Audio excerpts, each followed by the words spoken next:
Bejn April u Ġunju ta' din is-sena żdied bi kważi 13,000 in-numru ta' persuni li jaħdmu f'pajjiżna meta mqabbel mal-istess perjodu tas-sena li għaddiet. Jiġdu dan ċifri mill-Uffiċċju Nazzjonali tal-Istatistika, l-NSO.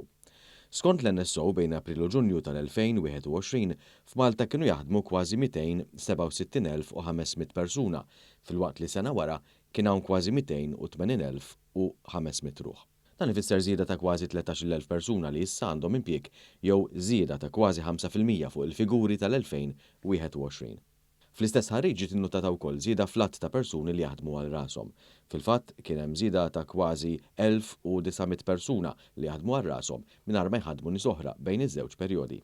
Intant fl-istess sena żdiedu b'145 il-persuni li jaħdmu għal rashom u li jħaddmu n-nies magħhom. Fl-istħarriġ ġie nnotat kif il-qatt fit-tieni kwart ta' din is-sena kien ta' 2.9% li hija l-inqas rata ta' qatt fl-istorja ta' pajjiżna. Dan ikompli jikkonferma l-irkupru tal-ekonomija mill-pandemija meta l-Gvern salva eluf ta' impjiegi u negozji sabiex issa minkejja l-isfidi internazzjonali li qed jolqtu lil kull pajjiż fid-dinja, pajjiżna xorta waħda żamm l-inqas rata ta' qatt fl-istorja.